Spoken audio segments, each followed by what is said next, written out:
My name is Gregory, and this happened last December when I was home alone in my house for a whole week. My girlfriend had gone to stay with her parents for the holidays, and I stayed behind because of work. I live in a quiet neighborhood in a small town in upstate New York. The houses are pretty spaced out, and most of the people on my block go away for Christmas. So, I basically had the whole street to myself. At first, I liked the idea of the peace and quiet. I thought I would get a lot of rest, maybe catch up on some shows, and just enjoy the coziness of the holidays for a bit. But what happened that week still lives rent-free in my head. It was on my second night alone. It was around 6:30 and already completely dark outside. It had been snowing lightly all day, and there was a white layer on my yard and driveway. I was in the kitchen making a simple dinner, just pasta and chicken. Usually, my girlfriend is the one to cook our meals. I'm not much of a chef. I turned on the TV in the background to make the house feel less empty, because as happy as I was to have the place to myself, I wasn't used to it being so quiet in here. While I was eating at the table, I heard something unusual. Took me a second to figure out what it was. It sounded like singing. I muted the TV and listened. The sound was definitely coming from outside. The singing got a little clearer, and I realized the person was singing Jingle Bells. At first, I thought maybe some neighborhood kids were playing around, but the voice didn't sound like a kid. It sounded like a grown man.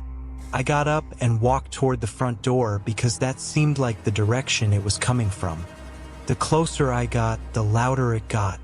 By the time I reached the door, it sounded like the singing was coming from right on my front stoop. I opened the door slightly, and standing in the glow of my porch light was a pale 35-year-old man with messy dark hair, wearing a thin navy blue windbreaker. He wore no hat, and his coat looked too thin for the weather. But the strangest thing was that he was completely focused on singing Jingle Bells, staring down at my welcome mat like he wasn't even aware I had opened the door. I remember forcing a little smile because I didn't know what else to do. He didn't react to me being there. He just kept singing. When he finished the song, I expected him to leave. But he just took a breath and started singing Jingle Bells all over again from the beginning in the same slow, off-key tone. But now he was looking up at me, making direct eye contact. His eyes were wide, bloodshot, and completely empty. I felt a chill run down my spine. I slowly closed and locked the door, but the singing didn't stop. It went on for 10 more minutes. I went upstairs and grabbed a baseball bat, locking my bedroom door. 20 minutes later, the singing started again. But this time, it was coming from the backyard. I looked down from my balcony and saw him staring straight up at me with a horrific grin. He let out a blood-curdling scream and threw himself at the glass sliding door. The whole house shook. I scrambled into the closet and dialed 911, listening to the sound of wood splintering downstairs. The police arrived in 6 minutes, but the man had already vanished into the woods. They found my back door cracked and his footprints leading deep into the dark trees. They never caught him. I left that house that same night and never went back. Now, every time I hear Jingle Bells, I don't think of Christmas. I think of those cold, empty eyes waiting for me in the snow. Looking back, the winter of 2014 feels like a lifetime ago, yet the memories are as sharp as a knife. I was just a 6-year-old kid in Dallas, and like most boys my age, I lived and breathed basketball. My room was a temple dedicated to the Dallas Mavericks, filled with posters and a small plastic hoop over the door. For my birthday, my parents gave me a gift that made my heart stop: tickets to the American Airlines Center. I remember the morning clearly. The air was crisp, and the sun was barely up when I pulled on my oversized blue jersey. It was so big it looked like a dress on me, but I didn't care. I felt like a pro. The drive to the arena was filled with my endless questions. Will Dirk dunk tonight? Can we get an autograph? My dad just smiled, his eyes on the road, while my older brother rolled his eyes at my excitement.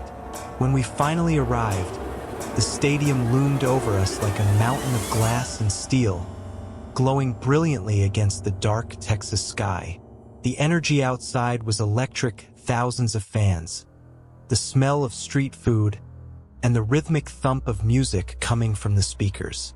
As we walked through the massive glass doors, the sheer scale of the place made me feel tiny. The bright lights, the echoing cheers from the early warm-ups, and the smell of salted popcorn created a world I never wanted to leave. We found our seats, high up in the stands where the court looked like a small glowing rectangle. I was so lost in the magic of the moment that I never noticed the man sitting 3 rows behind us. He wasn't wearing blue. He wasn't cheering. He was just sitting perfectly still, his eyes fixed on the back of my head, watching the way I laughed and pointed at the giant screen above. When the buzzer sounded for halftime, the arena exploded into movement. 20,000 people stood up at once, creating a sea of blue and white that felt like a tidal wave. My dad led us down the stairs toward the concourse. The noise was deafening. The sound of thousands of conversations, the clinking of soda machines, and the booming voice of the announcer. The lines for the concession stands were massive, snaking around the concrete pillars like giant snakes. My dad told us to stay close as he joined the back of a line for hot dogs. I was standing right next to him when I noticed a crumpled candy wrapper in my hand. About 15 feet away, near a large concrete pillar, was a silver trash can. I looked at my dad. He was busy talking to my brother about a play in the second quarter. I thought I could make it there and back in 5 seconds. I let go of his jacket and stepped into the crowd. But as soon as I moved away, the crowd felt different. People were taller, their movements faster. I reached the trash can and threw the paper away. But when I turned back, I couldn't see my dad. A wall of strangers had moved between us. I felt a sudden, sharp coldness in the air. Despite the warmth of the stadium, my heart began to thud in my chest. I looked left, then right, but every face was a blur. I was 6 years old, alone in a crowd of 20,000, and the man in the charcoal coat, who had been following us since the parking lot, was now standing just 3 feet behind me, his long shadow stretching over my small frame. I was about to shout for my dad when a hand suddenly descended on my shoulder. It wasn't the warm, familiar hand of my father. This hand was large, pale, and freezing cold. I looked up and saw a tall 45-year-old man in a long dark charcoal overcoat. His face was like stone. Sharp jawline, hollow cheeks, and eyes that looked like gray glass. He didn't look like the other fans. He looked like he belonged in a graveyard. He didn't ask if I was okay. He didn't smile. He just stared down at me with a terrifying intensity. "Your father told me to bring you to him," he said. His voice was a low, rasping crawl that made my skin prickle. Before I could even process the lie, his hand moved from my shoulder to my wrist. He didn't just hold me. He clamped down, his fingers digging into my skin with a strength that made me wince. He didn't lead me toward the food stands. Instead, he pulled me in the opposite direction, toward the service exits and the dark hallways that led to the upper maintenance tiers. I tried to pull back, but he was too strong. I looked at the people passing by, but they were all laughing, talking, and looking at their phones. To them, we just looked like a father and a stubborn son. We walked through a heavy steel door, and suddenly, the noise of the arena vanished. We were in a cold, dimly lit concrete tunnel. The only sound was the rhythmic thud of his heavy boots and the frantic gasping of my breath as he dragged me deeper into the shadows of the stadium. The deeper we went into the bowels of the American Airlines Center, the more the air began to feel like ice. The cheerful roar of the Mavericks crowd was now just a muffled vibration beneath our feet. We weren't in the public areas anymore. We were in the maintenance corridors, where the concrete was stained and the fluorescent lights flickered with a rhythmic, buzzing hum. The man in the charcoal coat didn't say another word. He just kept walking, his long legs covering ground twice as fast as mine. I had to almost run just to keep up with his pace, my wrists still trapped in his iron grip. We reached a set of steep, rusted metal stairs that seemed to lead straight into the ceiling. "Up!" he grunted, shoving me toward the first step. My legs were shaking so hard I could barely stand, but the look in his cold gray eyes told me I didn't have a choice. We climbed flight after flight until we reached the very top, the maintenance catwalks. From here, I could see the entire arena through the gaps in the floor, the court looking like a tiny blue postage stamp miles below. It was terrifyingly high, and the wind from the ventilation system howled through the steel beams. He led me to a small, dark alcove behind a massive air unit and finally stopped. He let go of my wrist, and for the first time he pulled out a heavy, black tactical phone. He wasn't calling anyone. He was typing rapidly, his face illuminated by the harsh blue glow of the screen. I watched him, my breath coming in ragged gasps, realizing that in this vast stadium, no one knew where I was, and no one was coming to save me. For a split second, his focus was entirely on his phone. It was the only window of opportunity one would ever get. I didn't think about the height or the darkness. I just lunged. I twisted my arm and threw my entire body weight backward. My wrist slipped out of his cold skin with a sickening pop. I didn't wait to see his reaction. I sprinted back toward the metal stairs, my sneakers squeaking on the steel. I heard him growl, a sound that wasn't human, and then the heavy thud of his boots behind me. I flew down those stairs, nearly falling multiple times, until I burst through the service door back into the main concourse. The sudden light and noise of the fans felt like a physical wall. I didn't stop until I saw my father's blue jersey. I crashed into him, sobbing so hard I couldn't speak. We left the arena immediately, my dad assuming I had just been overwhelmed by the crowd. But the nightmare followed us out of the parking lot.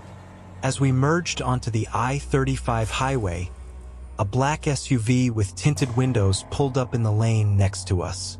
It stayed there, matching our speed perfectly for 30 miles. In the faint glow of the streetlights, I could see the driver. It was him, the man in the charcoal coat. He wasn't looking at the road. He was staring directly at me through the glass, his face expressionless.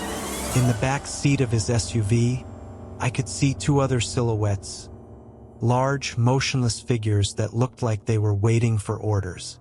My dad accelerated, but the SUV stayed pinned to our side, a silent, predatory ghost in the Texas night.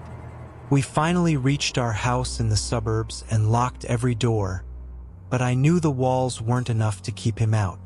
I lay in bed, staring at the ceiling, my wrist still throbbing from his grip. Around 3 a.m., I heard it, a faint, rhythmic scratching on the window glass. I sat up, my heart freezing in my chest. I slowly pulled the curtain back just an inch. There he was. The tall man in the charcoal coat was standing in the center of our backyard, perfectly still in the moonlight. He was holding a high-powered tactical flashlight, and as soon as he saw my face, he turned it on. The beam was blinding, cutting through the darkness like a laser. He moved the light slowly across my window, then down to the door, then back to my face. He didn't move to break in. He was just showing me that he knew exactly where I was. I screamed for my parents, but by the time my dad grabbed his flashlight and ran into the yard, the man had vanished.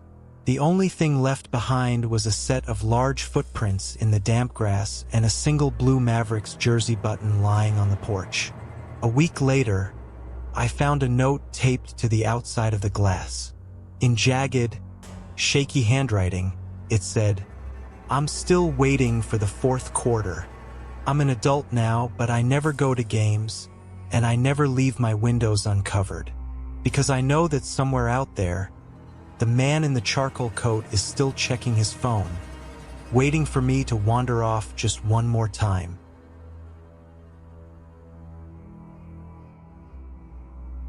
This happened back in the late 90s when 1 to 900 numbers were all over the TV late at night. I was a college student, living alone in a small basement apartment in Seattle. One rainy Tuesday, around 3 a.m., I was bored and dialed a random horror story hotline I saw on a blurry late-night ad. The voice on the other end wasn't a recording. It was a man breathing heavily. He didn't tell a story. Instead, he whispered my exact address. I hung up immediately, my heart pounding, thinking it was just a sick prank. But then my landline rang back. I didn't answer. I sat in the dark, watching the rain hit my small, high window, wondering how a voice on a phone could know exactly where I slept. I couldn't sleep.